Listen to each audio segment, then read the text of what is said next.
All right, friends, so this is the third and final video on the angle series. So in this video, we're going to talk about how to find the measurement when you are composing and decomposing angles.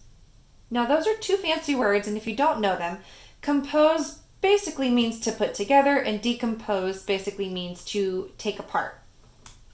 But as always, remember that you do need to take an active role in your learning. You should be pausing the video when I ask you to so that you can work out the problems on your own before continuing on and seeing how I work it, okay? So you might need to pause the video to gather supplies, work out a problem, or think about your answer to a question. And then at the very end, I'm going to give you some sort of task or exit ticket to do, and your teacher will let you know how to submit your responses. So the first thing you need to do is go ahead and pause the video so you can grab some supplies. You need a sheet of paper or a whiteboard like what I have here. And you either need two different colors of either markers or crayons or colored pencils. It's up to you, whatever you have around. And you're going to need your protractor from the last lesson.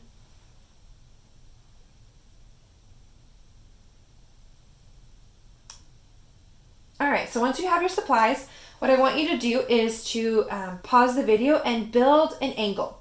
It can be any angle you want, whatever size you want it to be. So you're going to draw it. You're going to label it using the same points that I have here. You're going to use your protractor to measure it, and you're going to label the measure of your angle. Now remember, it doesn't need to look like mine. It can be bigger, it can be smaller. That's up to you. But go ahead and pause the video and use one color to draw your angle.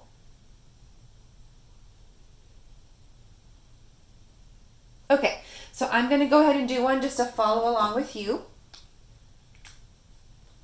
So when I draw an angle, I usually start with my bottom ray. See, I'm just going to draw a random angle here. I'm going to label it just like what I have here, J, K, L. I'm going to use my protractor to measure my angle. My lines aren't perfectly straight, but that's okay.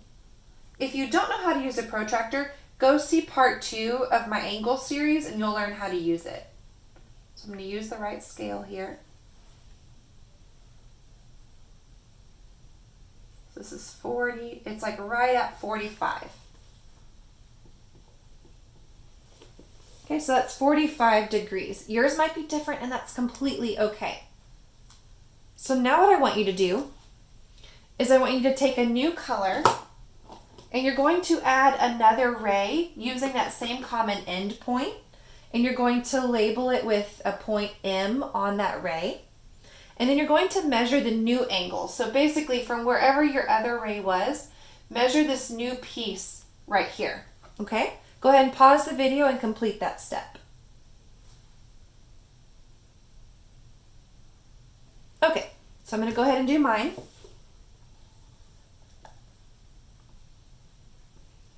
Label it M. I'm going to use my protractor to measure it.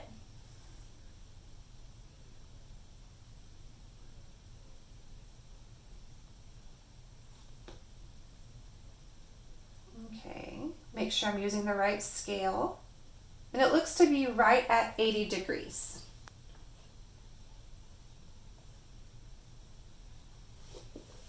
Okay, perfect. Now again, yours might be different, and that's okay. I just wanted to follow along with you guys.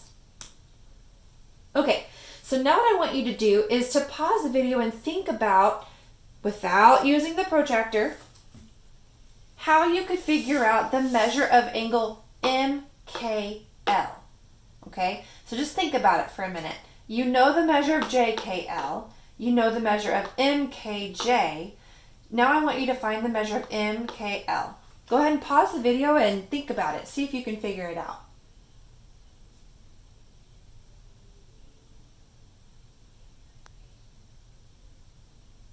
All right, so in order to find the measure of this larger angle here, I basically would need to combine the parts to find the total. So this part right here is 45 degrees. This part right here is 80 degrees. Notice how if I add those two parts together, I have the total angle measure. So I'm just going to do some simple addition.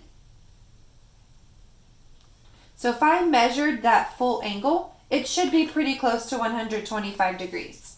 I'm going to go ahead and find out, see if I'm close. So I lined up my protractor. I'm going to follow the scale.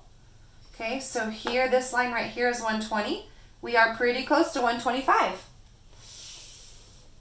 What this tells us is that angles are additive. That means if you have two angles that are adjacent or right next to each other and they share a ray, you can add the two parts together to find the measure of the whole thing. Okay, so using that same idea, I want you to try to find the measure of a missing angle. Okay, so the information we have here is that angle ABD is 118 degrees.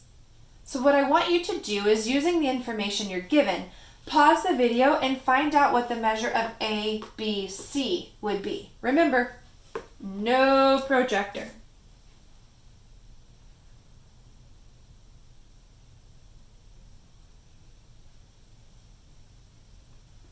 All right, let's see how you did.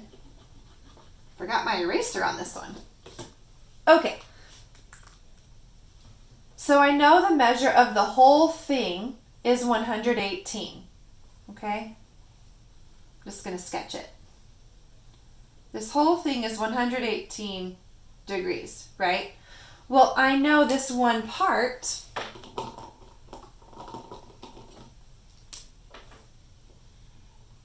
is 35 degrees. So what I have to do to find this missing part over here, I have to take 35 away from the total, away from 118, in order to find that missing part. So the whole thing is 118. I need to take away 35 and just do some simple subtraction in order to find my missing part. 8 minus 5 is 3. 11 minus 3 is 8. So that tells me my missing part right here is 83 degrees. Okay, so as your exit ticket, you're going to complete some problems that are very similar to the ones we just did. If you need to rewind or backtrack the video and watch those examples again, you absolutely can, to remind yourself how to solve problems like this. What I want you to do for the first problem is find the measure of TSU if the measure of RSU is 130 degrees. Forgive me for not having the degree symbol there. Okay, so you're given the information about the whole angle and you're given information about one part. You're trying to find the missing angle measure. For the second problem, you're trying to find the measure of MNP, knowing what the other two angles are. You know what MNO is, and you know what ONP is. You're trying to find the larger angle, MNP. Okay? So pause the video, work out these problems, and you can submit them to your teacher. Thank you so much for watching, and happy learning.